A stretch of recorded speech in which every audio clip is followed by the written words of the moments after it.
मैं तुम्हारा अर्धजागृत मन हूँ।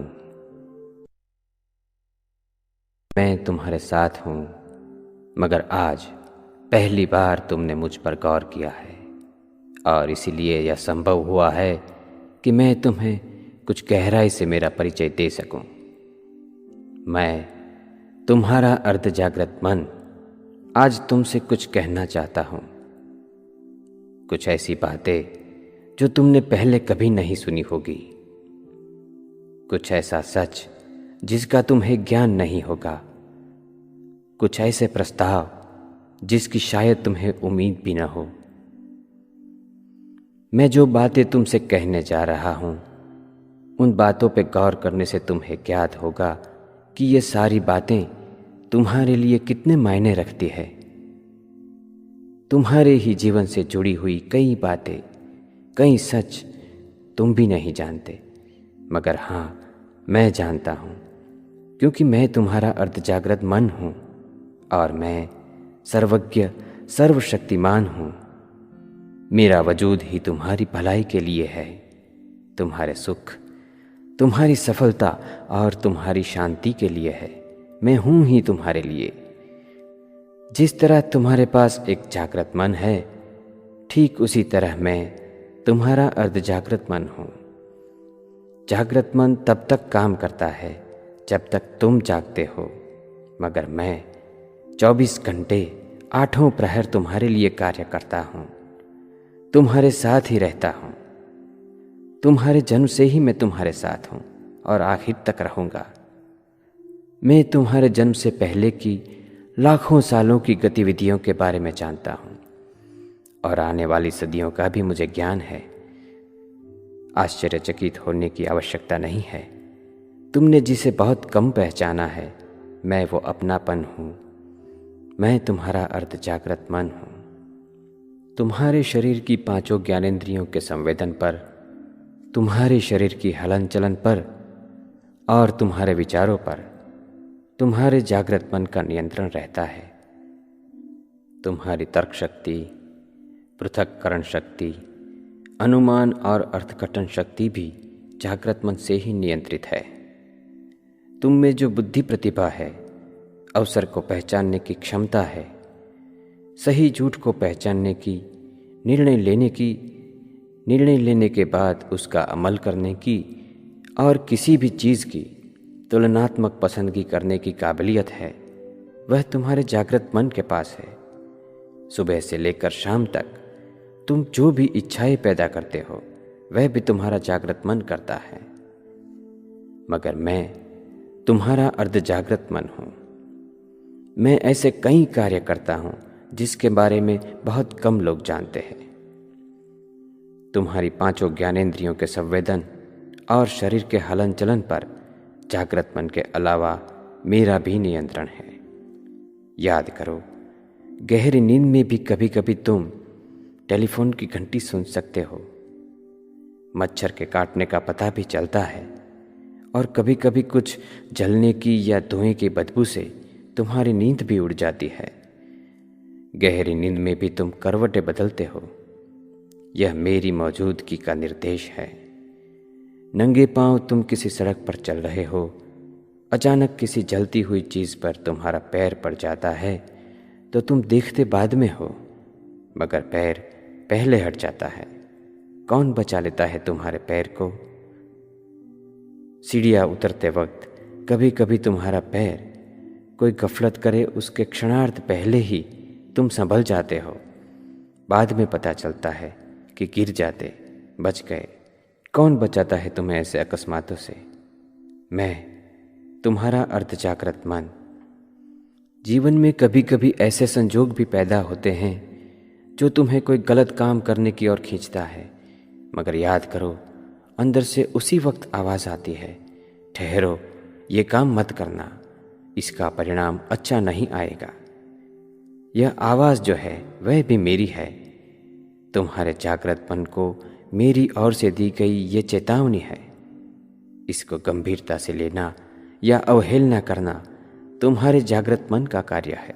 हाँ, मैं तुम्हें बचाने का कोई मौका नहीं चूक सकता, क्योंकि मैं तुम्हारा अर्धजागृत मन हूँ।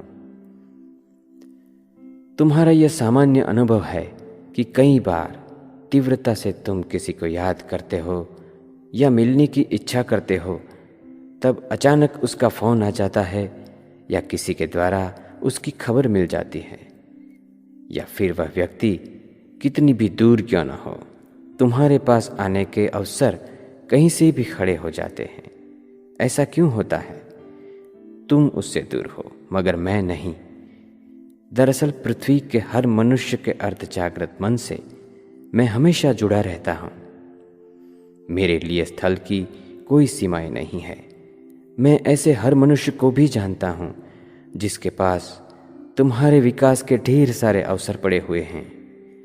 तुम्हारी सर्वांगी विकास की, सुख और समृद्धि पाने की हर इच्छा को मैं उन तक पहुंचा सकता हूं, अगर तुम मेरा सही उपयोग करो।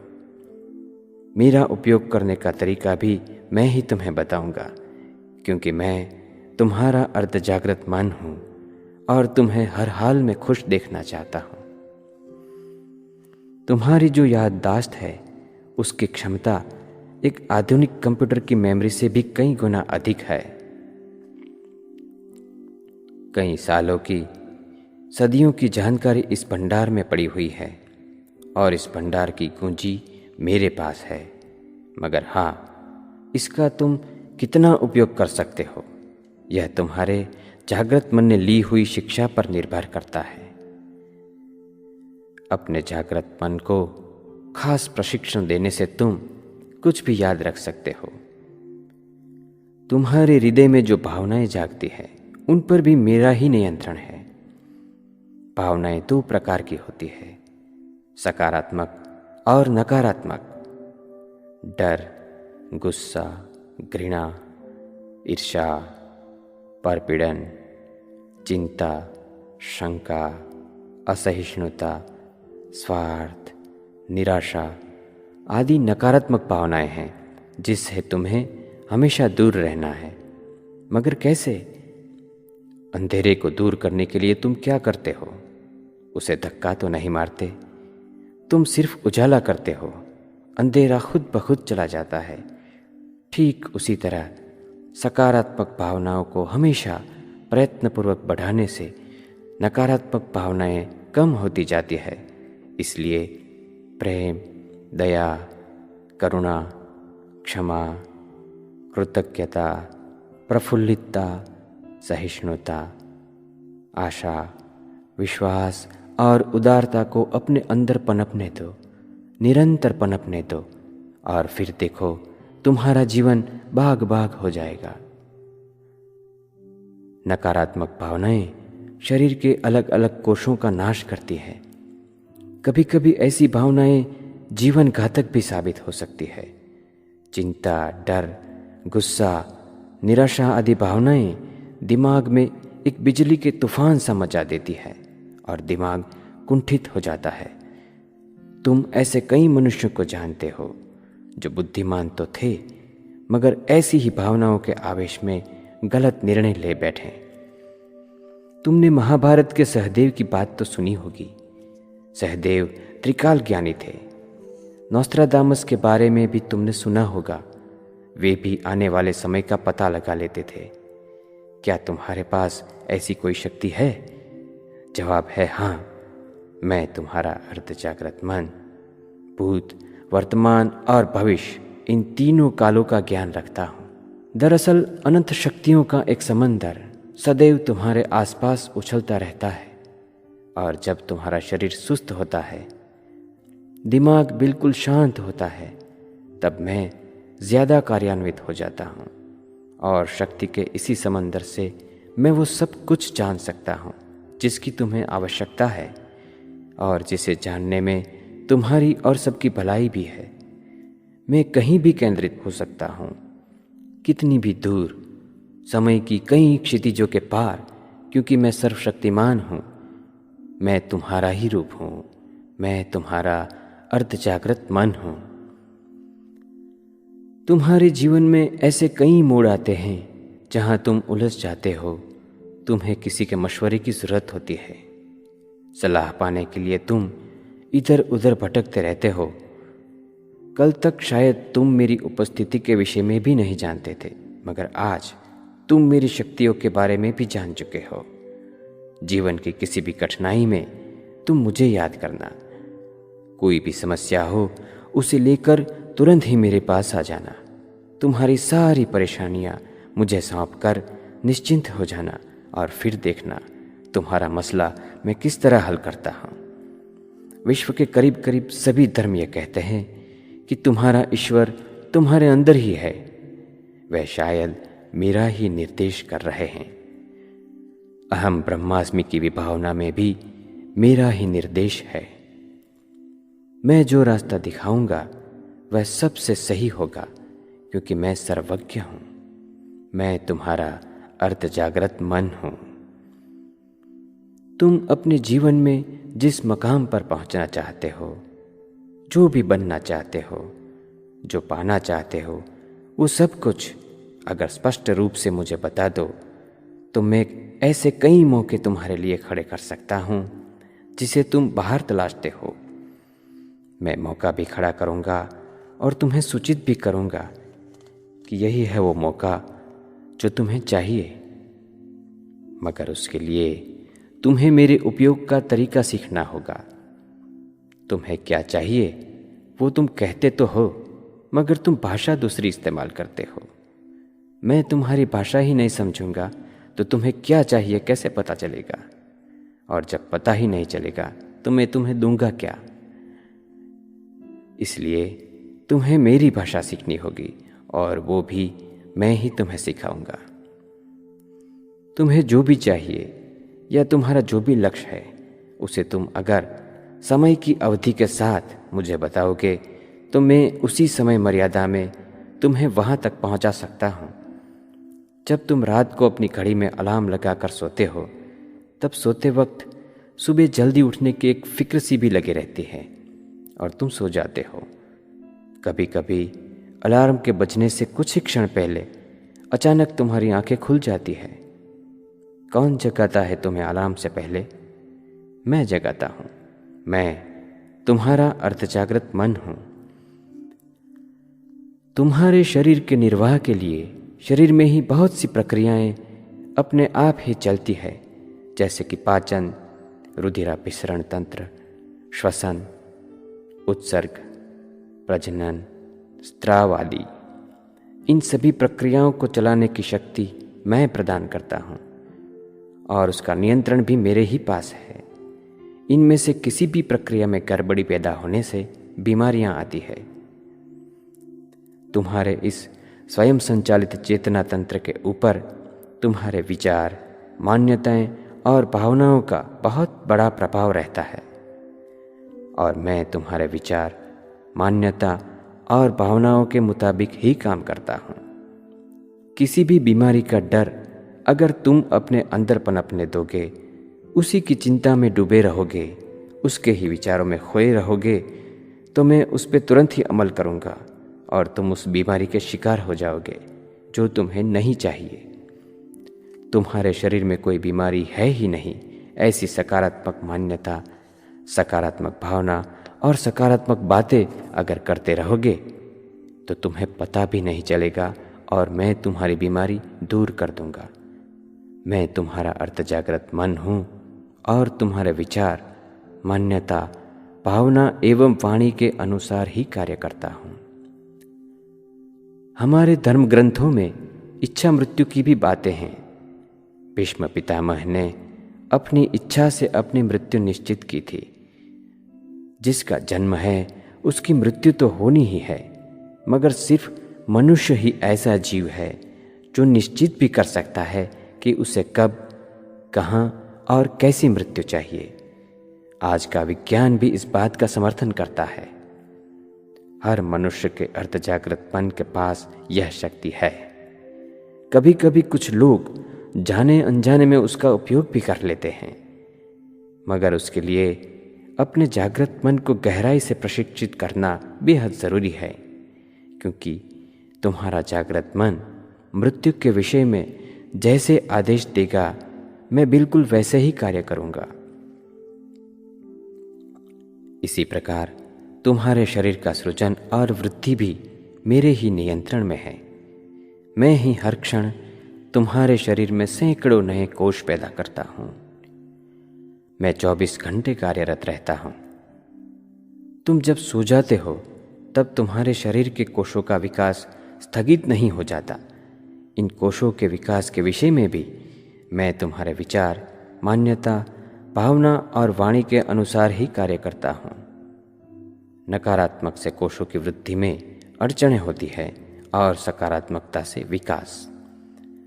तुम्हारे शरीर में जब कोई घाव होता है तब दवाइयाँ तो उस पर काम करती ही हैं, मगर दवाइयाँ किस हद तक कारगर साबित होगी वह घाव और दवाई के प्रति तुम्हारे प्रतिभाव पर निर्भर करता है। तुम्हारे विचार, मान्यता एवं वाणी अगर सकारात्मक रहेंगे तो घाव जल्दी भर जाएगा, अन्यथा नहीं। अंदर से घाव भरने का काम मैं करता हूँ। मैं तुम्हारा अर्धजागृत मन। तुम अगर घाव के बारे में चिंतित रहोगे और नकारात्मक बातें ही करते रहोगे तो मैं उस घाव की वही हालत करूँगा जिसकी तुम्हें चिंता है। अतः आज के बाद अपनी किसी भी बीमारी के विषय में हमेशा सकारात्मक विचार ही रखना। तुम कुछ ही समय में देखोगे वो घाव, वो बीमारी बिल्कुल चली गई होगी। मुझ पर विश्वास रखना। मुझ में अपार शक्ति है। मैं कोई भी बीमारी पैदा भी कर सकता हूँ और उतनी ही आसानी से उसे मिटा भी सकता हूँ। मुझ में इतनी शक्ति है कि मैं तुम्हारे शरीर की कोई भी पीड़ा भी मिटा सकता हूँ। तुम्हारे शरीर को पीड़ा का संदेश तुम्हारा जागृत मन पहुँचाता है। यदि तुम उसे शांत कर दो और सीधे ही मुझे पीड़ा मिटाने की सूचना दो तो मैं कोई भी पीड़ा मिटा सकता हूँ। मेरी इस शक्ति के उपयोग से पीड़ा रहित प्रसव और शस्त्रक्रिया भी की जा सकती है। तुम्हारी रोग प्रतिरोधक शक्ति पर भी मेरा ही प्रभाव है। तुम्हारे आसपास रोज कई घटनाएं घटती हैं। कुछ घटनाओं से तुम नाराज हो जाते हो और कुछ से खुश। इसका भी तुम्हारे शरीर पर असर पड़ता है, मगर अच्छी घटनाओं का अच्छा असर और बुरी घटनाओं का बुरा असर पड़ता है ऐसा नहीं है। घटना तो अपने आप में केवल एक घटना होती है। तुम उस घटना को कैसा प्रतिभाव देते हो, तुम उस घटना के बारे में किस तरह से सोचते हो, उस घटना के प्रति तुम्हारा नज़रिया जिस प्रकार का होगा वैसा ही असर उस घटना का तुम्हारे शरीर पर भी होगा। किसी भी घटना का सकारात्मक प्रतिभाव देने से तुम्हारे शरीर की रोग प्रतिरोधक शक्ति बढ़ती है। मैं तुम्हारा अर्धजागृत मन 24 घंटे तुम्हारे प्रतिभावों पर नज़र रखता हूँ और ठीक वैसा ही काम करता हूँ जैसा तुम्हारा नज़रिया होता है। तुम जब सकारात्मक सोचते हो, सकारात्मक बातें करते हो, तब मैं तुम्हारे शरीर में बीमारियां पैदा करने वाले बैक्टीरिया, वायरस आदि को मार भगाता हूँ। इसी प्रकार तुम्हारी रोग प्रतिरोधक शक्ति बढ़ती है। तुम्हारे विषय में कोई कैसी भी गलत बात क्यों न करे, तुम्हारे साथ कोई कैसा भी गलत बर्ताव क्यों न करे, उसका कोई गलत असर अपने ऊपर पड़ने देना या नहीं, यह तुम्हारे हाथ में है। और अब तो शायद तुम यह भी समझ गए होंगे कि तुम्हारी अनुमति के बगैर कोई तुम्हें तनिक भी दुखी नहीं कर सकता। जब मैं तुम्हारा अर्धजागृत मन तुम्हारे साथ हूँ, सदैव तुम्हारे पास हूँ, तो मेरा उपयोग करो, मुझसे कार्य करवाओ, हमेशा खुश रहोगे। तुम्हारे शरीर के हर भाग, प्रत्येक अवयवों पर भी मेरा नियंत्रण है। तुम अपने अवयवों से ऐसे भी काम ले सकते हो जो शायद ही किसी ने लिए हो। अपने आप को हवा में ऊपर उठाना, किसी वजनदार वस्तु को आसानी से उठाना, जलते अंगारों पर चलना, जमीन में लंबे अरसे तक डटे रहना, पानी में घंटों डूबे रहना, यह चमत्कार नहीं है, मगर तुम्हारे और हर मनुष्य के अंदर सुषुप्त अवस्था में छुपी हुई यह शक्ति है। अपने जागृत मन को सही प्रशिक्षण देकर मेरा उपयोग करने से यह शक्ति विकसित हो सकती है। बड़े बड़े सृजनों की शुरुआत हमेशा एक सृजनात्मक विचार से होती है।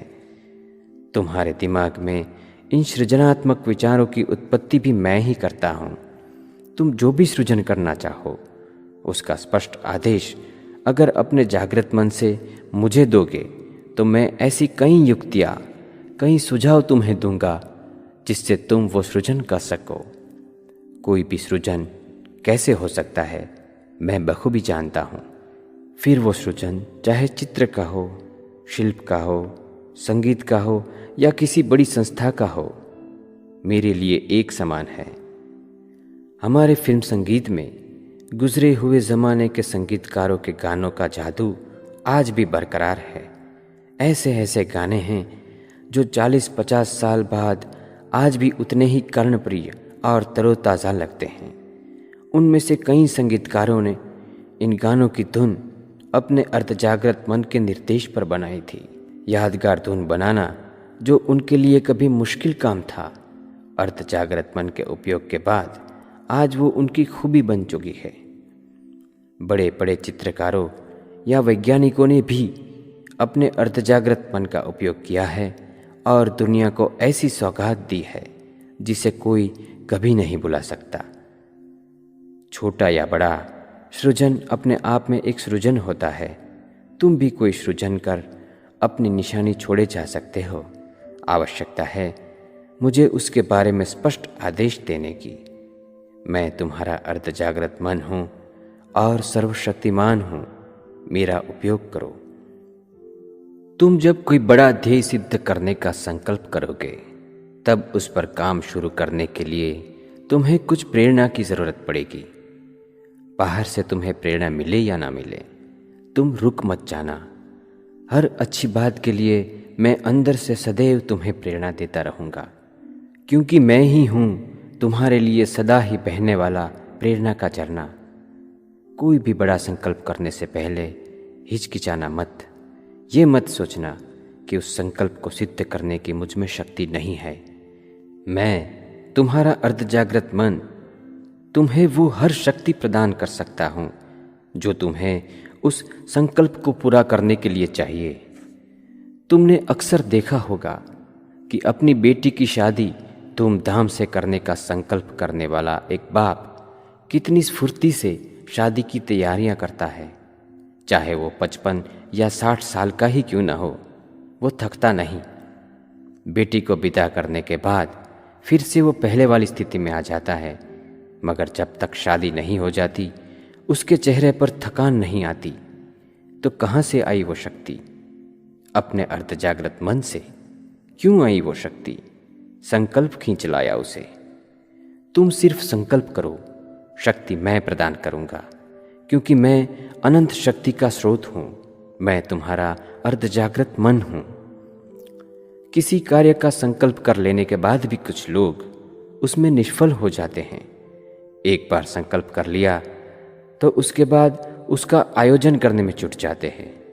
आयोजन जागृत मन भी कर सकता है, मगर वे आयोजन अपने पूर्वग्रहों से प्रभावित होने के कारण उसमें त्रुटियां रह जा सकती है। मगर मैं जो आयोजन करता हूँ वह संपूर्ण होता है। विफल होने पर लोग अक्सर ये कहते हैं कि हम सोचते कुछ और है और ईश्वर करता कुछ और है। आदमी विफल तब होता है जब संकल्प के बाद उसका आयोजन भी अपने जागृत मन से करने लगे। कुछ हद तक ठीक है, मगर जागृत मन की भी कुछ सीमाएं हैं। इंसान आंखों देखी हकीकतों, अपनी जानकारियों और अपनी मान्यताओं का पानी पिला पिला कर बुद्धि के पौधे को बड़ा करता है और फिर उसी बुद्धि से आयोजन करता है। अब यह स्वाभाविक है कि उस आयोजन में उनकी जानकारियाँ और मान्यताओं का प्रभाव होगा ही, और इसी कारण जागृत मन द्वारा किए गए आयोजन में त्रुटियां रह जाती हैं। तुमने देखा होगा कि कोई इंसान महान संगीतकार बनने की तीव्र इच्छा रखता है, पक्का संकल्प कर लेता है, मन की गहराइयों में अपने आप को एक काबिल संगीतकार के रूप में स्वीकार भी कर लेता है, और किसी संयोगवश उसे कोई दूसरा काम, किसी दूसरे ही क्षेत्र का काम करना पड़ता है, तब उस नए काम में उसे ज़्यादा सफलता नहीं मिलती। उसके लाख चाहने पर भी सफलता नहीं मिलती। सफल होने के कितने भी आयोजन करने के बावजूद भी वो विफल रहता है और सालों बाद भी संयोग ऐसे बनते हैं कि उसे संगीत के क्षेत्र में ही आना पड़ता है। एक लंबे अरसे तक संगीत से दूर रहने के बावजूद भी संगीत के क्षेत्र में सफलता उसके कदम चूमती है। बिना किसी बौद्धिक आयोजन के उस क्षेत्र में खूब धन और प्रतिष्ठा प्राप्त होते हैं, क्योंकि वो जाने अनजाने में बचपन से ही अपने अर्धजागृत मन को सौंपा हुआ कार्य था और अर्धजागृत मन का किया हुआ आयोजन कभी विफल नहीं होता। किसी संकल्प कर लेने के बाद उसका आयोजन भी मुझे सौंप दो और फिर देखो उस संकल्प को पूरा करने के कितने अवसर मैं तुम्हारे लिए खड़े करता हूँ। मेरे आयोजन पर पूर्ण विश्वास रखो। आज नहीं तो कल परिणाम तो तुम्हें मिलना ही है। मैंने देखा है कि तुम्हारे जीवन में जब भी कोई समस्या आती है, तुम उस समस्या का सामना करने की या उसे सुलझाने की जी तोड़ मेहनत करते हो। और तुम ही क्यों, हर कोई जो इस हालात में होता है वह अपनी समस्या का हल किसी भी तरह ढूंढने की कोशिश करता है। जब खुद नहीं सुलझा पाते तब कुछ लोग अपने से ज़्यादा समर्थ व्यक्ति से मशवरा करते हैं। कोई ज्योतिष शास्त्र में अपना हल ढूंढता है तो कोई भगवान की शरण में आता है। इन तीनों रास्तों के अलावा एक चौथा रास्ता भी है और वो है मेरे पास आना। तुम्हारी हर समस्या का हल मेरे पास है, क्योंकि मैं तुम्हारा अर्धजागृत मन हूँ और पूरे ब्रह्मांड का ज्ञान मुझ में है। तुम बस मुझे आदेश दो, तुम अपनी समस्या से बहुत आसानी से बाहर आ सकोगे। टीपू सुल्तान युद्ध के दौरान हर रात अपनी समस्या का समाधान अपने ही अंदर से पाता था। डॉक्टर फ्रेडरिक बेंटिंग की समस्या थी डायबिटीज पर कारगर हो सके ऐसी दवा खोजना। उन्होंने भी अपने अर्धजागृत मन का उपयोग किया और अर्धजागृत मन से जो जवाब मिला उसी की बदौलत उन्होंने दुनिया को इंसुलिन की भेंट दी। सबसे पहली सिलाई मशीन बनाने वाला इंसान कई बार विफल हुआ था, मगर सुई में आगे की ओर छेद करने का निर्देश जब उसने अपने अर्धजागृत मन से पाया तभी वो सफल हुआ। तुम्हारी कोई भी समस्या, चाहे वो आर्थिक हो, सामाजिक हो, शारीरिक या मानसिक हो, उसके बारे में सोच सोच कर, उसे याद कर कर निराश या चिंतित मत होना। उससे वह समस्या और भी गहरी होगी, मगर पूरे विश्वास के साथ मुझे उसे सुलझाने के स्पष्ट आदेश देना और उसके बाद उसके सुलझाना मेरा कर्तव्य है, क्योंकि मैं तुम्हारा अर्धजागृत मन हूँ। तुम जिसे नहीं जानते वैसे भी कई काम मैं कर सकता हूँ।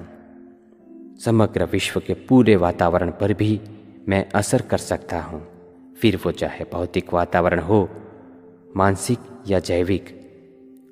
किसी महान कार्य के लिए जब तुम मेरा आवाहन करते हो तब मैं विश्व चेतना के जरिए अपना असर दिखाता हूँ और असंभव सी बातों को संभव में पलटता हूँ। राम की वानर सेना ने पानी पर पत्थरों का सेतु किस प्रकार बनाया था? वे पत्थर क्यों तैर रहे थे? जहर का पियाला पीने के बाद भी मीरा को क्यों कुछ नहीं हुआ?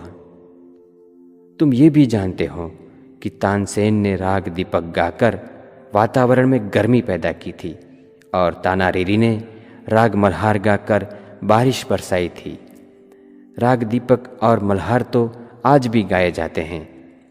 शास्त्रीय रागों का हर तज्ञ राग मल्हार गाकर बारिश क्यों नहीं बरसा सकता?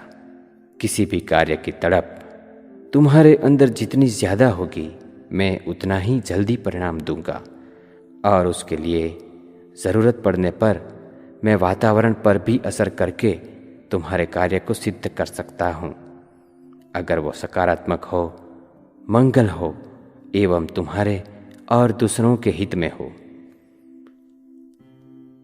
तुम्हारी इच्छित वस्तु या परिस्थिति को चुंबक की तरह तुम्हारी ओर खींच लाने की भी मुझ में क्षमता है।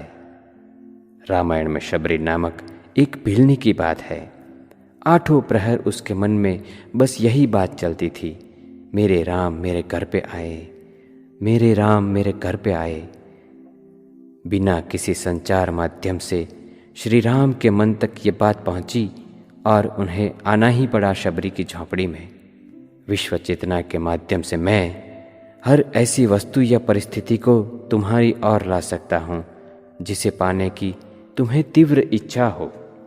अल्लादीन के जादुई चिराग से निकलने वाले जीन की तरह तुम्हारी भलाई के लिए कुछ भी कर सकने की मुझ में क्षमता है। मैं तुम्हें पल पल संभालता हूँ, तुम्हारा मार्गदर्शन करता हूँ, प्रत्येक कार्य करने की शक्ति प्रदान करता हूँ और उसके अनुरूप वातावरण भी सर्जित करता हूँ। तुम्हारे लिए अच्छे अच्छे अवसर भी खड़े करता हूँ और उसका निर्देश भी करता हूँ। तुम्हें सफलता, सुख, शांति और तंदुरुस्ती प्रदान करता हूँ। तुम कोई महान कार्य करने का संकल्प कर लो तो तुम्हें विश्व चेतना से मदद भी दिलवाता हूँ।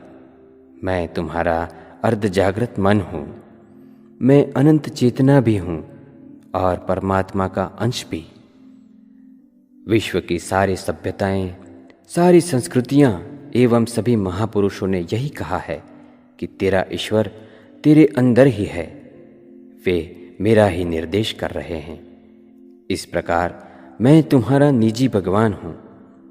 मेरे बारे में इतना कुछ जानने के बाद यदि तुम अपने लिए, अपने परिवार के लिए, समाज के लिए और समग्र मानव जाति के लिए या पूरे विश्व के लिए मेरा उपयोग करोगे तो तुम्हारा जीवन गुलशन बन जाएगा। कुछ लोग बुद्धिमत्ता पर ज़्यादा जोर देते हैं, मगर सुख और शांति पाने के लिए बुद्धिमत्ता से ज़्यादा भावनात्मकता और भावनात्मकता से ज़्यादा आध्यात्मिकता ज़रूरी है। अधिकांश लोग धार्मिकता और आध्यात्मिकता में अंतर नहीं समझते। आध्यात्मिकता अर्थात तुम्हारे सिद्धांत, तुम्हारे आदर्श, मूल्य, नैतिकता, विचार, वाणी और वर्तन की एक सूत्रता। तुम्हारे सुख एवं शांति तुम्हारी आध्यात्मिकता पर निर्भर है। मैं तुम्हारा अर्धजागृत मन तुम्हारे धर्म या संप्रदाय से बिल्कुल अलिप्त हूँ। तुम किस धर्म से या संप्रदाय से ताल्लुक़ रखते हो, इस बात का मेरे लिए कोई महत्व नहीं है। मैं तो बिना किसी रंग से रंजित निरंजन हूँ, परिशुद्ध हूँ। तुम्हारा धर्म या संप्रदाय तो तुम्हारे जन्म के बाद तय हुआ है, मगर मेरा अस्तित्व तो अनंत काल से है। जिस घराने में तुम्हारा जन्म हुआ है, उस घराने का, उस संप्रदाय का तुम पर आवरण है, मगर मैं तुम्हारा अर्धजागृत मन किसी भी आवरण से मुक्त दिव्य प्रकाश की तरह हूँ जो शाश्वत है, अनंत है। मैं तुम्हारा अर्धजागृत मन हूँ, मगर अलग अलग सभ्यताओं एवं संस्कृतियों ने मुझे कई नाम दिए हैं। तुम्हारा जागृत मन है वो तार्किक मन, पृथक्करणात्मक मन, बायां दिमाग, चेतन मन, बाह्य मन या ज्ञात मन के नाम से जाना जाता है, जबकि मैं अर्धजागृत मन के अलावा बिन तार्किक मन, अचेतन मन, वैश्विक मन, आत्मचेतना या अनंत चेतना के नाम से भी जाना जाता हूँ। तुम्हारे जागृत मन और मुझ में क्या विशेषताएं हैं, दोनों की प्रकृति क्या है, ये जानना भी तुम्हारे लिए उपयोगी होगा। जागृत मन के पास 10% शक्ति है, जबकि मेरे पास बाकी की 90% शक्तियाँ।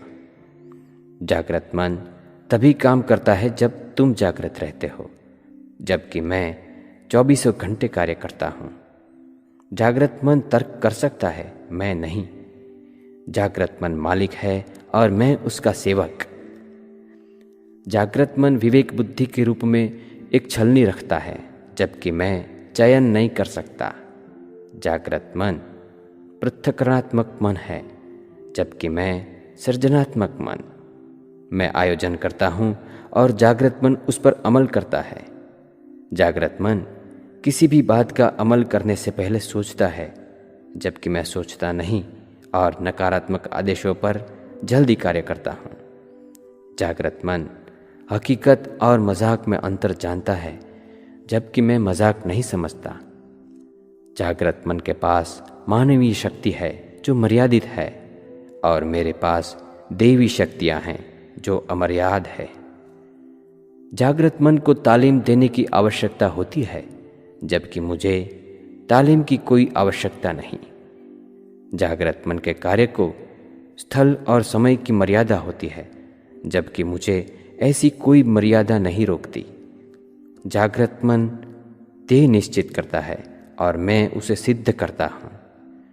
जागृत मन अल्लाह दिन का चिराग है और मैं उसमें से निकलने वाला सर्वशक्तिमान जीन। मैं तुम्हारा अर्ध जागृत मन इतना शक्तिमान और समर्थ हूँ, यह अब तक तुम्हारे लिए आश्चर्य की बात थी, मगर आज मैं तुम्हें इस शक्ति का रहस्य भी बता देता हूँ। दरअसल मैं विश्व के हर मनुष्य के अर्ध जागृत मन से हमेशा जुड़ा रहता हूँ, कंप्यूटर के नेटवर्क की तरह। कंप्यूटर नेटवर्क में हर कंप्यूटर दूसरे कंप्यूटर के साथ अपनी जानकारी का विनिमय कर सकता है। इसी तरह मनुष्य मात्र के अर्ध जागृत मन एक दूसरे से जुड़े होने के कारण अपनी जानकारियों का आदान प्रदान कर सकते हैं। अर्ध जागृत मन के इस नेटवर्क का संचालन अनंत चेतना से होता है, जिसे तुम परमात्मा भी कह सकते हो। कौन सा व्यक्ति तुम्हारे विकास में उपयोगी साबित होगा, यह मैं इसी नेटवर्क से जान पाता हूँ। तुम्हारी आर्थिक समृद्धि किस तरह बढ़ सकती है, ये मैं इसी नेटवर्क से जान पाता हूँ। सामाजिक रिश्तों में तुम जिनसे जुड़े हो, उनके साथ तुम्हारे संबंध में सुधार मैं इसी नेटवर्क के जरिए लाता हूँ। तुम्हारे स्वास्थ्य के लिए जो ज़रूरी है, वह सभी वस्तुओं का ज्ञान भी मुझे इसी नेटवर्क से मिलता है। तुम्हारी हर समस्या का हल भी मुझे इसी नेटवर्क से मिलता है। जिस तरह कि मैंने आगे बताया, अनंत शक्ति का एक समंदर सदैव हर मनुष्य के आसपास उछलता रहता है, और मैं भी उसी में से शक्ति प्राप्त करता हूँ। मेरी शक्तियों के विषय में तो अब तुम काफ़ी हद तक जान चुके हो। अब अगर मुझे आदेश देने का तरीका सीख जाओगे और मुझे कार्य सौंपने लग जाओगे, तो मानो तुम पार हो जाओगे। जीवन का गुलशन खुशियों से महक उठेगा। मैं तुम्हारा अर्ध जागृत मन हूँ, और याद रहे, दिमाग और मन में फ़र्क होता है। तुम्हारा दिमाग एक भौतिक वस्तु है, अवयव है जो दिखाई देता है, जिसका स्पर्श भी किया जा सकता है, जिसकी शक्ति कम या ज़्यादा भी हो सकती है, जिसका नाश भी हो सकता है और जिसका एक खास स्थान भी है। जबकि मैं तुम्हारा अर्ध जागृत मन कोई भौतिक वस्तु या तुम्हारे शरीर का अवयव नहीं हूँ। तुम मेरा स्पर्श भी नहीं कर सकते, मैं दिखाई भी नहीं देता। मेरी शक्ति कम या ज़्यादा होने का सवाल ही नहीं उठता, क्योंकि मैं सर्वशक्तिमान हूँ। मेरा कभी नाश भी नहीं हो सकता और मेरा कोई खास स्थान भी नहीं होता। मगर हाँ, तुम्हारे शरीर में मेरी शक्ति का केंद्र ज़रूर होता है। तुम्हारे शरीर में जो 6 चक्र वर्णित है, उनमें नाभि के पीछे जो सूर्य चक्र है, वही मेरा केंद्र है, जो ऊर्जा चक्र या कुंडलिनी शक्ति के नाम से भी जाना जाता है। तुम्हारा जागृत मन तब तक काम करता है जब तक तुम जागते हो, और मैं तुम्हारा अर्ध जागृत मन अविरत कार्य करता रहता हूँ। मगर तुम जब सो जाते हो, तुम्हारा दिमाग बिल्कुल शांत हो जाता है, तब मैं सर्वाधिक तेजी से कार्य करता हूँ। मुझसे काम करवाने के लिए तुम्हारे जागृत मन का मुझसे सही संवाद करना बेहद ज़रूरी है। मगर जब मैं पूर्ण रूप से कार्य करता हूँ, तब तुम सो जाते हो, और तुम जब जागते हो, तब मैं सुषुप्त रहता हूँ। तुम्हारा जागृत मन और मैं, तुम्हारा अर्ध जागृत मन, जब एक ही स्तर पर काम करें, तभी यह संवाद संभव हो सकता है। मगर यह मुश्किल नहीं है। कैसे? ये जानने के लिए मैं तुम्हें मन की विभिन्न अवस्थाएं और मेरे विज्ञान के विषय में कुछ बताता हूँ। तुम्हारे हृदय की तरह तुम्हारा दिमाग भी धड़कता है। जिस तरह ईसीजी हृदय की धड़कन दिखाता है, उसी तरह दिमाग की धड़कनों की तरंगें भी ईईजी मशीन से नापी जा सकती है। एक अमेरिकी इंजीनियर ने अलग अलग अवस्था के दौरान कई व्यक्तियों के बहुत सारे ईईजी निकालकर कुछ निश्चित सार निकाले हैं, जिसे समझना तुम्हारे लिए अति उपयोगी होगा।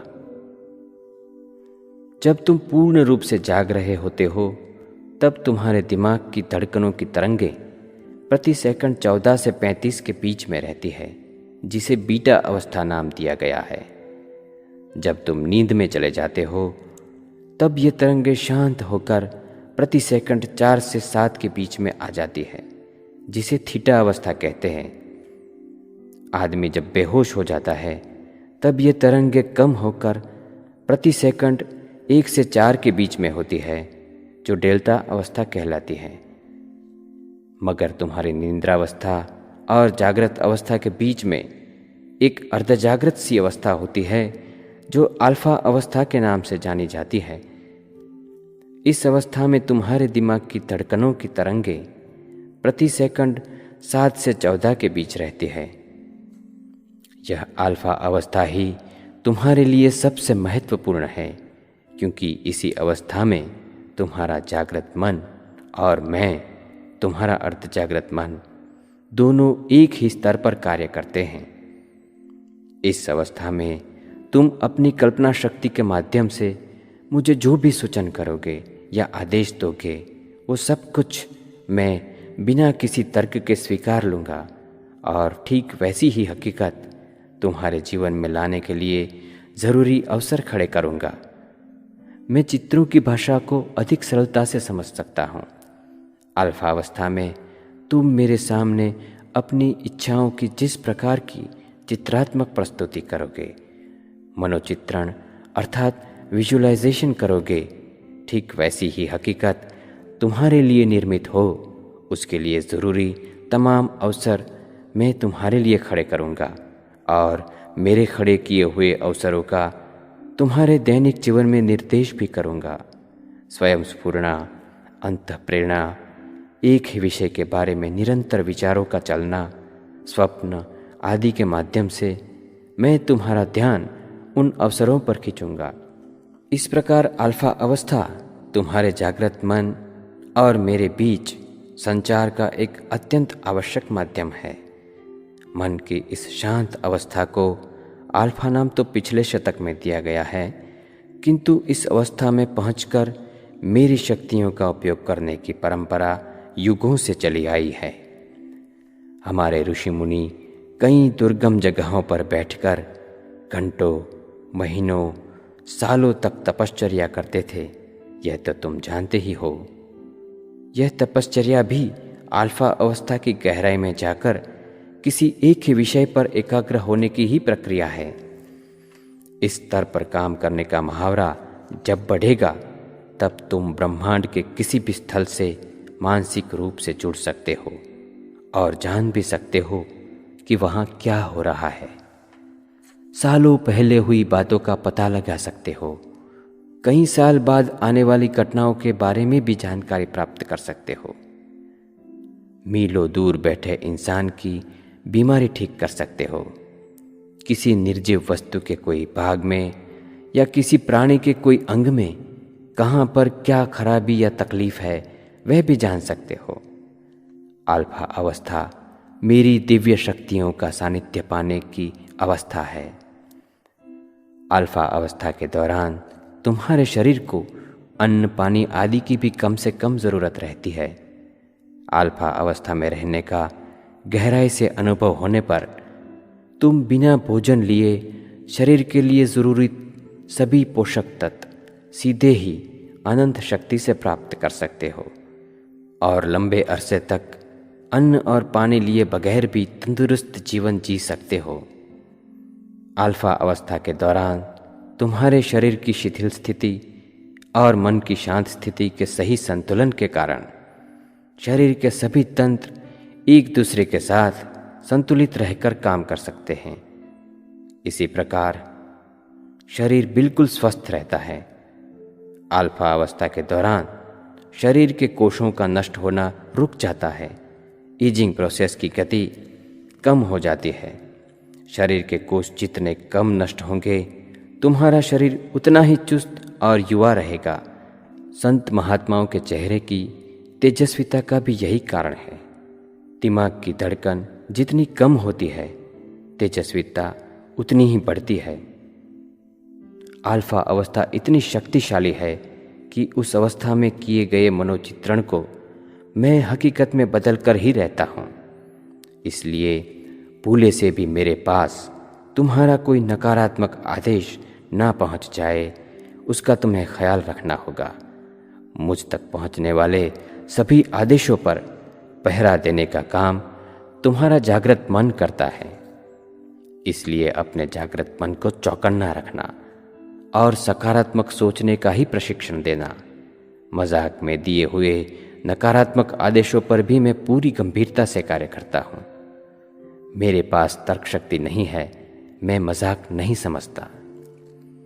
बार बार तुम अपने आप को सकारात्मक स्वसूचन देते रहोगे तो अल्फा अवस्था में उसके चित्र और भी स्पष्ट होंगे। और तुम तो जानते हो, मैं तुम्हारे दिए हुए चित्रों पर काम करता हूँ। मैं बिल्कुल तंदुरुस्त हूँ, मैं तेजस्वी हूँ, मैं अपने परिवार को चाहता हूँ, मेरी आमदनी बढ़ती जाती है, मैं हमेशा शुभ निष्ठा से काम करता हूँ। ऐसे स्वसूचन अगर तुम अपने आप को करते रहोगे तो मैं तुम्हारे लिए वैसी ही हकीकत का निर्माण करूँगा। जैसा कि मैंने आगे भी कई बार कहा है, मैं तुम्हारा अर्धजागृत मन चित्रों की भाषा अच्छी तरह से समझ सकता हूँ। अल्फा अवस्था में तुम्हें अपनी मनोइच्छित परिस्थिति के चलते फिरते रंग बिरंगे चित्र देखने हैं। मनोचित्रण एक प्रकार की परिकल्पना ही है, मगर इस परिकल्पना में तुम्हें इच्छित परिस्थिति या वस्तु को सिर्फ देखना नहीं है, परंतु स्पर्श, गंध, स्वाद, दृष्टि और श्रवण, इन पांचों ज्ञानेंद्रियों से महसूस करने की कोशिश करनी है। अत्यंत भावपूर्वक एक रूप होकर मनोचित्रण करना है। दूसरी महत्व की बात यह है कि मनोचित्रण तुम अपने भविष्य के लिए करते होने के बावजूद भी उसे भविष्य के तौर पे नहीं देखना है, बल्कि वह घटना आज की ही परिस्थिति है, इस तरह वर्तमान में दिखना है, महसूस करना है। इस तरह अल्फा अवस्था बहुत ही महत्वपूर्ण अवस्था है।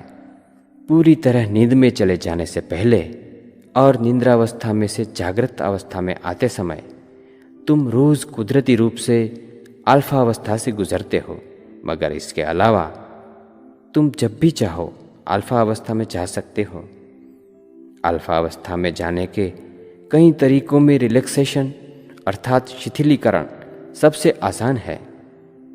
रिलैक्सेशन में तुम्हें अपने शरीर के सभी अंगों को स्वसूचन से शिथिल करते हुए पूरे शरीर को रिलैक्स करना है और फिर हल्केपन के आनंद के साथ मन की शांत अवस्था अल्फा अवस्था में पहुंचना है। मैं तुम्हारा अर्धजागृत मन अल्लादीन के जादुई चिराग से निकलने वाला जीन हूँ। रिलैक्सेशन एक तरीके से जादुई चिराग से मुझे बाहर बुलाने की ही प्रक्रिया है। फिर तुम्हें सिर्फ हुक्म करना है और देखना है कि तुम्हारे लिए मैं क्या क्या करता हूँ। जागृत अवस्था में तुम अगर मुझे कोई आदेश दोगे तो तुम्हारी तर्क शक्ति और मान्यताएं उस आदेश को मुझ तक पहुँचने नहीं देगी और बाधक भी बनेगी। अल्फा अवस्था में जब तुम मुझे आदेश करते हो तब मैं उसे अच्छी तरह से समझ पाता हूँ और तुरंत ही उस पर कार्य आरंभ कर देता हूँ। मैं तुम्हारा अर्धजागृत मन हूँ और तुम्हारी हर शुभ इच्छा पूरी करने के लिए तत्पर हूँ, मगर उसके लिए तुम्हें मेरा सही उपयोग करना होगा। इसका तरीका भी मैं ही तुम्हें बतलाता हूँ। मेरी कार्य पद्धति हाई कॉन्फ़िगरेशन कंप्यूटर सिस्टम जैसी है। कंप्यूटर को चलाने के लिए प्रोग्राम की ज़रूरत होती है। कोई बाहर से तैयार प्रोग्राम लाकर कंप्यूटर में अपना काम करता है तो कोई अपना प्रोग्राम खुद तैयार कर लेता है। मेरी कार्य पद्धति भी कंप्यूटर जैसी होने के कारण मेरा सही उपयोग करने के लिए तुम्हें भी प्रोग्राम की ज़रूरत पड़ेगी। तुम क्या करोगे? तैयार प्रोग्राम इस्तेमाल करोगे या अपना प्रोग्रामिंग खुद करोगे? तुम्हारा जीवन और राह किसी कर्मकांड आदि विधियाँ, शगुन अपशगुन या मंत्रित वस्तुओं पर निर्भर हो जाए तो ये सब तैयार प्रोग्राम हैं। इन पर आश्रित रहने से तुम अपनी आत्मशक्ति पर से चलित हो जाते हो और कहीं के नहीं रहते। तैयार प्रोग्राम इस्तेमाल करोगे तो तुम मुझ तक नहीं पहुंच पाओगे और जीवन भर दूसरों की शक्ति पर आश्रित होकर इधर उधर भटकते रहोगे और मैं आराम से सुषुप्तावस्था में ही रहूँगा। और इन सभी बातों से ऊपर उठकर अपना ध्येय तुम ही निश्चित करो और अपनी राह खुद ही चुन लो, तो वह है तुम्हारा खुद का किया हुआ प्रोग्रामिंग। मैं, तुम्हारा अर्धजागृत मन, दोनों ही प्रोग्रामों पर कार्य कर सकता हूँ। तुम खुद अपना प्रोग्रामिंग करोगे तो मैं तुम्हारा जीवन ऐसा बनाऊंगा जैसा कि तुम चाहते हो। मगर मुझे विश्वास है कि मेरी अमर्याद शक्तियों के बारे में इतना कुछ जानने के बाद तुम अपना प्रोग्रामिंग खुद ही करोगे। अपने जीवन का शिल्पकार तुम खुद ही बनोगे और तैयार प्रोग्राम के बारे में सोचोगे तक नहीं। तो किस तरह करोगे खुद ही अपना प्रोग्रामिंग? अगर अपने जीवन में सफलता, सुख और शांति चाहते हो तो सही पद्धति से प्रोग्रामिंग करना अत्यंत आवश्यक है। प्रोग्रामिंग की इस पद्धति के 8 चरण हैं और प्रत्येक चरण महत्वपूर्ण है। तुम धीरजपूर्वक 8 चरणों को पूरा करो और बाकी का काम मुझ पर छोड़ दो। मैं तुम्हारा अर्धजागृत मन हूँ और सर्वशक्तिमान हूँ। मुझ पर विश्वास रखो। अगर सही तरीके से बीज बोया होगा तो फल तो मिलेंगे ही। सबसे पहला चरण है एक बड़ा संकल्प करने का। जब तुम्हारे पास इतनी विराट शक्ति है और तुम इसका उपयोग भी कर सकते हो तो जीवन को निरर्थक क्यों बनाना? मैं अगर इस दुनिया में आया हूँ तो जाने से पहले परिवार के लिए, समाज के लिए, देश और मानव जाति के लिए मुझे कुछ विशेष करना है, ऐसा संकल्प करो। इसी संकल्प को रटते हुए उसी में से एक दिन तुम्हारे जीवन का सही ध्येय बाहर आएगा। दूसरा चरण आता है ध्येय निश्चित करना। तुमने संकल्प तो कर लिया कि कुछ करना है, मगर स्पष्ट रूप से क्या करना है यह जब तक तय कर पाओ तब वो ध्येय कहलाता है। ध्येय ही सही दिशा में मेहनत करने की प्रेरणा देता है। बिना किसी ध्येय को की हुई कितनी भी मेहनत कभी रंग नहीं लाती। जिस व्यक्ति का ध्येय निश्चित नहीं होता वह जीवन भर दूसरों के ध्येय के लिए ही मेहनत करता है। बिना किसी ध्येय के मेहनत करना और सफलता की आस रखना यह बिना पते के किसी का घर ढूंढने के बराबर है। अपने जीवन को कैसा मोड़ देना है यह तय करो। अपनी लगन और पुरुषार्थ से आखिर तुम्हें क्या पाना है यह तय करो। कुछ लोग डॉक्टर बनना चाहते हैं, कुछ लोग एक्टर बनना चाहते हैं और उसी को ध्येय समझते हैं, मगर यह तो सिर्फ कारकिर्दी है, जीवन के कई पहलुओं में से एक।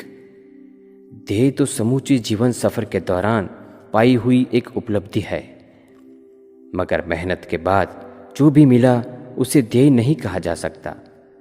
मेहनत शुरू करने से पहले ही जब तुम उसकी उपलब्धि तय कर लो तब वो ध्येय कहलाता है।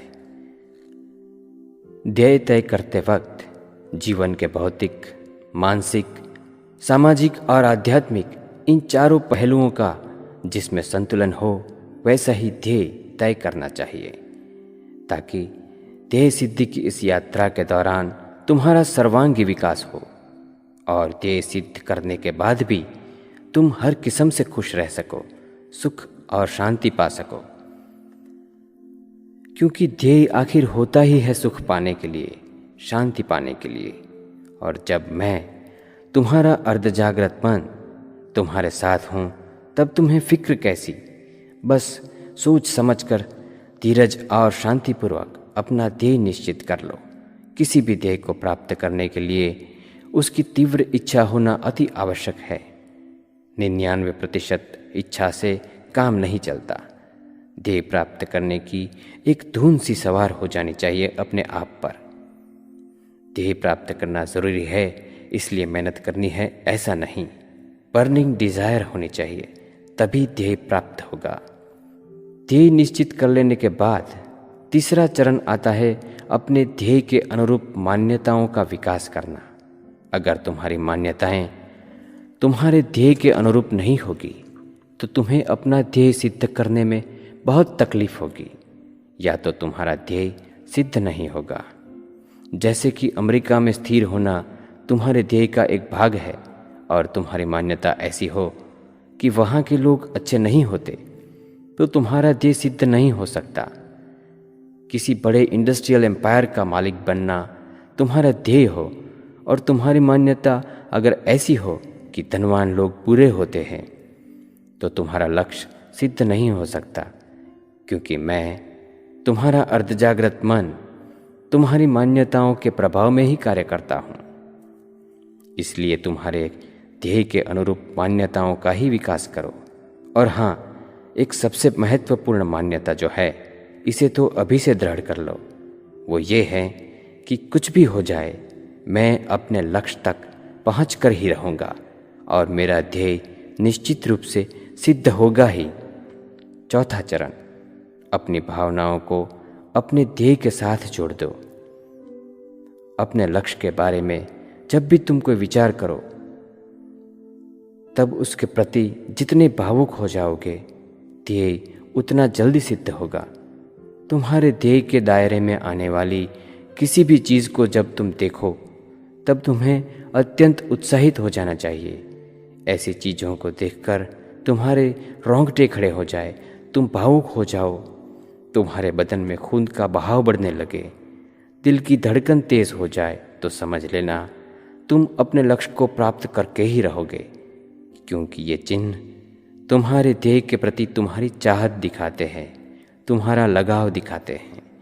इन चिन्हों से तुम्हारे लक्ष्य के चित्र स्पष्ट होते हैं और मैं, तुम्हारा अर्धजागृत मन, मुझे दिए गए चित्रों के मुताबिक ही कार्य करता हूँ। पांचवा चरण है रिलैक्सेशन से अल्फा अवस्था में जाकर अपने ध्येय का मनोचित्रण करना। मैंने आगे भी कहा है कि मैं चित्रों की भाषा बड़ी आसानी से समझ सकता हूँ। तुम मुझे जैसे चित्र दिखाओगे, मैं वैसी ही हकीकत का तुम्हारे लिए निर्माण करूँगा। इसलिए रिलैक्सेशन के ज़रिए अल्फा अवस्था में जाकर तुम्हें जो भी चाहिए उसका मनोचित्रण करो। उसके चलते फिरते रंग बिरंगे चित्र देखने की कोशिश करो। अपनी इच्छित परिस्थिति में पूर्ण रूप से शामिल हो जाओ, भावुकता से मनोचित्रण करो। इसके कारण मैं स्पष्ट रूप से समझ जाऊंगा कि तुम्हें क्या चाहिए, और बार बार मनोचित्रण करके मुझे याद भी दिलाते रहो, ताकि जितनी जल्दी हो सके मैं उसे हकीकत में बदल सकूं। छठा चरण है अपने आप को स्वसूचन देना। तुमने जो ध्येय निश्चित किया है उसे प्राप्त करने की शक्ति तुम्हारे पास है ही, इसलिए रोज ही बार बार मुझे मेरा ध्येय अवश्य प्राप्त होगा ऐसा स्वसूचन देना शुरू कर दो, जिससे तुम्हारा आत्मबल बढ़ेगा। अगर तुम्हारा ध्येय तुम्हारी बिरादरी के लोगों से ऊंचा होगा तो संभव है कि आसपास के लोग तुम्हारी हंसी उड़ाए और शेख चल्ली कहे, ज़्यादा स्वप्नशील या तरंगी कहकर अपनी मर्यादा में रहकर सोचने की सलाह दें, मगर उससे निराश मत होना। उन पर नाराज़गी भी मत जताना, क्योंकि अधिकांश लोग ये नहीं जानते कि हमारी शक्तियों की मर्यादा अपना मन ही बांधता है और वही मन उसे तोड़ भी सकता है। अपने लक्ष्य के अनुसार स्वसूचन देने से तुम पर कोई भी नकारात्मक प्रतिभाव असर नहीं कर पाएगा, बल्कि तुम्हारे इरादे और भी ठोस बनेंगे, क्योंकि अब तो तुम अच्छी तरह से जान चुके हो कि मैं, तुम्हारा अर्धजागृत मन, अमर्याद ताकत रखता हूँ। सातवां चरण है सफलता की तुम्हारी इस प्रक्रिया में ज़्यादा से ज़्यादा उद्दीपकों का उपयोग करना। उद्दीपक उसे कहते हैं जो सीधे ही प्रक्रिया में हिस्सा नहीं लेते मगर फिर भी उस प्रक्रिया को गतिशील बनाते हैं। ध्येय प्राप्ति की प्रक्रिया में उपवास, मौन, प्रार्थना, सकारात्मक विचार, ध्यान, अल्फा म्यूजिक आदि उद्दीपक का काम करते हैं। करीब करीब हर धर्म में उपवास को महत्व दिया गया है। जैन धर्म में भी तपस्या के दौरान उपवास रखते हैं। इस्लाम में भी रोज़ा रखने का महत्व है। हिंदू धर्म में भी अच्छा पति पाने के ध्येय के साथ गौरी व्रत का उपवास जुड़ा हुआ है। पति की लंबी आयु के ध्येय के साथ करवा चौथ का उपवास जुड़ा हुआ है। लोग उपवास के बल पर मन्नतें मांगते हैं। वैज्ञानिक सत्य यह है कि अगर तुम भूखे रहते हो तो तुम्हारे पाचन तंत्र को खून के बहाव और दूसरे स्रावों से होने वाला लाभ मुझे होता है और मैं तब ज़्यादा कार्यान्वित हो जाता हूँ, जिसके कारण तुम्हारी ध्येय प्राप्ति की प्रक्रिया तेज होती है। महात्मा गांधी, विनोबा भावे जैसे हमारे कई महापुरुषों के जीवन साफल्य में उनके उपवासों ने महत्वपूर्ण भूमिका निभाई है। अगर तुम रोज़ निश्चित समय पर निश्चित अवधि के लिए मौन रहोगे तो तुम्हें पता चलेगा कि उसके कितने फायदे हैं। मौन की स्थिति अल्फा अवस्था के बहुत करीब होती है। मुझे अगर तुम्हारे जागृत मन को कुछ सूचना देनी हो तो वह मैं तुम्हारे मौन के दौरान ही दे सकता हूँ। मैंने तुम्हारी ध्येय प्राप्ति के लिए क्या आयोजन किया है, तुम्हारे लिए कैसे कैसे अवसर खड़े किए हैं, ये अगर तुम मुझसे जानना चाहो तो वह तुम्हारे मौन के दौरान ही संभव है। अगर तुम चुप ही नहीं रहोगे तो मेरे दिए हुए कई संदेश छूट जाएंगे, जिसे गंवाना तुम्हारे लिए शायद महंगा साबित हो सकता है। प्रार्थना भी एक बहुत अच्छा उद्दीपक है। ऐसा कोई धर्म नहीं है जिसमें प्रार्थना का स्थान न हो। प्रार्थना परम तत्व से गुजारिश करने का एक वैज्ञानिक तरीका है। कोई अगर अकेला ही प्रार्थना करता है तब वो अपनी आत्मचेतना को जगाता है। समूह में की गई प्रार्थना से समूह चेतना उत्पन्न होती है, जो विश्व चेतना से जुड़कर इच्छित फल देती है। तुम जब तुम्हारे लिए प्रार्थना करोगे तब उसका फल अवश्य मिलेगा, मगर जब अपने रिश्तेदारों, सगे संबंधी, दोस्तों के लिए प्रार्थना करोगे तो उसका फल अधिक मिलेगा। और अगर कुछ ऐसे लोगों के लिए प्रार्थना करोगे कि जिसे तुम जानते तक नहीं हो तो तुम्हारी प्रार्थना की ताकत और बढ़ेगी। अगर कोई दुर्घटना देखो तो उससे पीड़ित व्यक्ति के लिए, अस्पताल के पास से गुजरो तो अंदर रहे मरीजों के लिए, लाचार भिखारी को देखो तो उसके लिए, अनाथाश्रम से गुजरो तो अनाथ बच्चों के लिए, ऐसे अनजान लोगों की भलाई के लिए प्रार्थना करने की आदत डाल दोगे तो तुम्हारी प्रार्थना की ताकत 3 गुनी हो जाएगी, जो कुछ तुम्हें भी फायदे देंगी। जब भी तुम प्रार्थना करोगे मैं कार्यान्वित हो जाऊंगा और तुम जानते हो कि मैं, तुम्हारा अर्धजागृत मन, तुम्हारे लिए क्या क्या कर सकता हूँ। सकारात्मक सोच भी उद्दीपक का काम करती है। बहुत अच्छे दिन आने वाले हैं, मेरा भविष्य उज्जवल है, मेरा परिवार मुझे बहुत चाहता है, ऐसे सकारात्मक विचारों से तुम अगर अपना जागृत मन भर दोगे तो नकारात्मक विचारों के लिए जगह ही नहीं बचेगी। बार बार प्रयत्नपूर्वक ऐसे ही विचारों को दोहराते रहोगे तो वह तुम्हारी मान्यता बन जाएंगे और मैं, तुम्हारा अर्धजागृत मन, तुम्हारी मान्यताओं के अनुसार ही कार्य करता हूँ। जैसा तुम सोचोगे वैसी ही तुम्हारी मान्यता बनेगी और जैसी तुम्हारी मान्यता होगी वैसी ही बनेगी हकीकत। ध्यान भी महत्वपूर्ण उद्दीपक है। बार बार ध्यान करने का मुहावरा होने से तुम बहुत ही आसानी से अल्फा अवस्था में जा सकोगे और मुझसे संवाद करने का, मुझे आदेश देने का और मेरे सूचन प्राप्त करने का रास्ता आसान हो जाएगा। ध्यान की अवस्था में मैं ज़्यादा सक्रिय रहता हूँ। अल्फा म्यूजिक भी एक अच्छा उद्दीपक है। संगीत 2 प्रकार के होते हैं, एक जो मन को शांत करे और दूसरा जो मन को उत्तेजित करे। जो संगीत मन को शांत करता है वो अल्फ़ा म्यूज़िक के नाम से जाना जाता है। अल्फ़ा म्यूज़िक के ज़रिए तुम मेरे पास और सरलता से आ सकते हो। इस तरह उद्दीपकों के उपयोग से तुम्हारी ध्येय प्राप्ति की प्रक्रिया और गतिशील बनेगी। 8वां और आखिरी चरण है धीरज पूर्वक परिणाम की प्रतीक्षा करना। धीरज तुम तभी रख सकोगे अगर तुम्हें मुझ पर विश्वास हो। किसान बीज बोता है मगर उसके बाद रोज सुबह मिट्टी खोद कर देखता नहीं है कि बीज अंकुरित हुआ या नहीं। उसने तो बस बीज बो दिया, पानी पिलाया, खाद डाली, अपना कर्म किया। उसका विश्वास तो दृढ़ ही होता है कि पौधा बराबर बार आएगा। उसी तरह तुमने सही तरीके से अपनी इच्छाएं बोई होंगी और मनोचित्रण से उसका जतन किया होगा, तो तुम्हें मुझ पर विश्वास रखना होगा।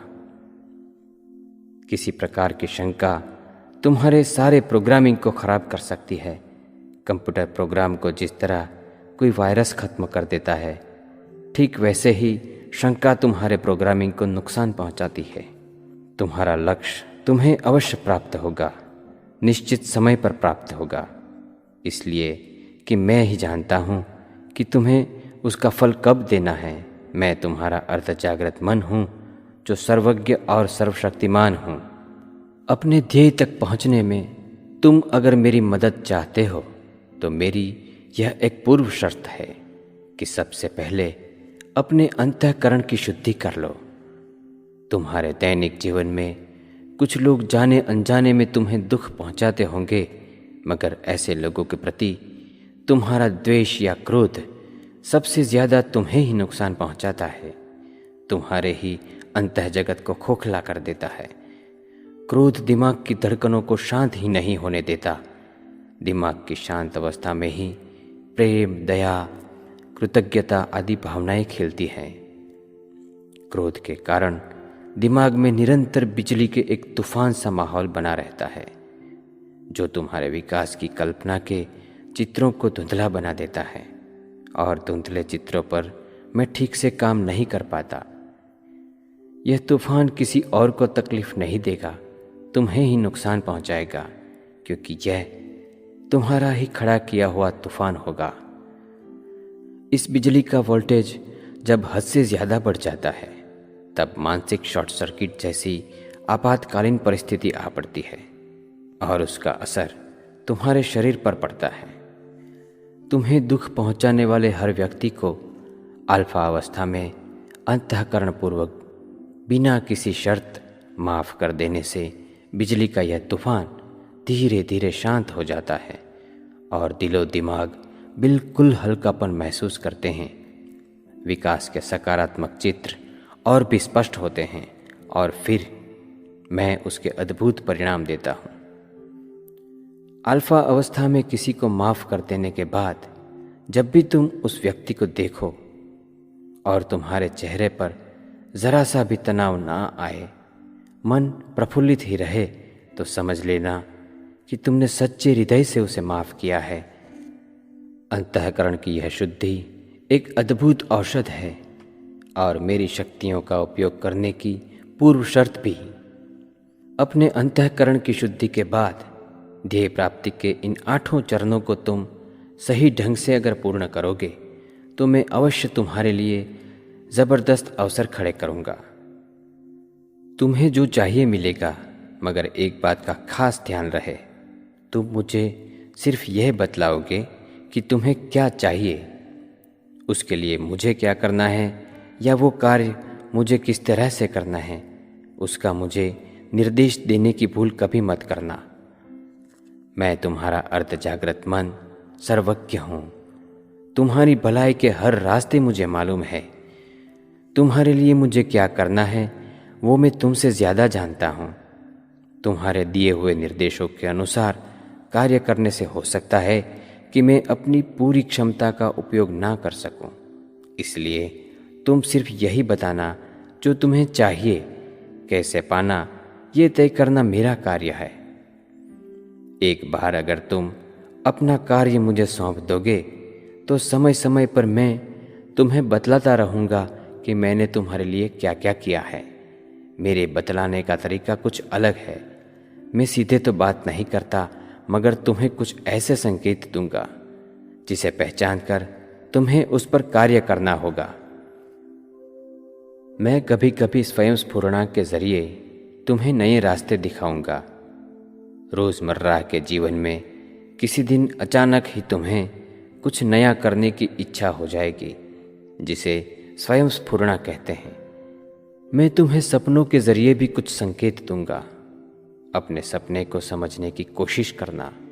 कभी कभी उनमें मेरे भेजे हुए कुछ संकेत भी पाओगे।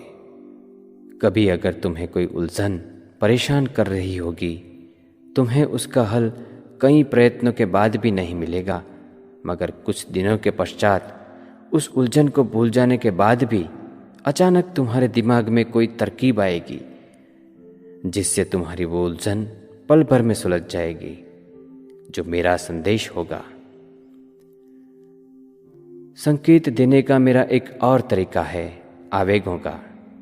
कभी कभी तुम्हें एक ही बात के, एक ही विषय के विचार लगातार आते रहेंगे। दूसरे विषय पर जाने की कई कोशिशों के बावजूद भी तुम क्षण भर दूसरा विचार कर सकोगे, मगर फिर से वही पहला विचार तुम पर कब्जा कर बैठेगा। जब तक तुम उस विचार पर गौर नहीं करोगे, तब तक वह शांत नहीं होगा। इसे आवेग कहते हैं। हो सकता है उसमें मेरा भेजा हुआ कोई संदेश भी हो।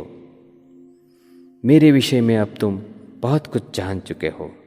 मेरा सामर्थ्य और कार्य पद्धति के बारे में जानने की तुम्हें जो इच्छा हुई, उसमें भी परम तत्व का कोई मंगल संकेत होगा। वरना इस पृथ्वी पर कई लोग आते हैं, आम आदमी की तरह आते हैं और आम आदमी की तरह चले जाते हैं, मगर जो अपने मन की शक्तियों को पहचानते हैं और उसका सही उपयोग करते हैं, वही कुछ खास कर पाते हैं। तुम साधारण मनुष्य नहीं हो। तुम्हें कुछ विशेष करना है, तुम्हारे लिए भी और दूसरों के लिए भी। मेरी शक्तियों के बारे में इतना कुछ जान चुके हो तो मेरा उपयोग करो, जी भर के उपयोग करो। विश्व की कई महान हस्तियों ने मेरा भरपूर उपयोग किया है और आने वाली पीढ़ियों के लिए ऐसी विरासत छोड़ गए हैं जिसे कोई कभी नहीं भुला सकता। तुम भी मेरा उपयोग करो, अपने कुछ खास कार्य मुझे सौंपने लगो और फिर देखो कितनी जल्दी मैं तुम्हारी दुनिया बदल देता हूँ। तुम्हारा जन्म ही शांति पाने के लिए हुआ है, प्रसन्न रहने के लिए हुआ है, और मैं तुम्हारा अर्धजागृत मन तुम्हें सुख, शांति एवं प्रसन्नता देने के लिए वचनबद्ध हूँ, यदि तुम मेरा उपयोग करो। अज्ञानता की तो कई रातें कट चुकी, अब एक नई सुबह का सूरज निकलने को है तुम्हारे निर्धार की प्रतीक्षा में।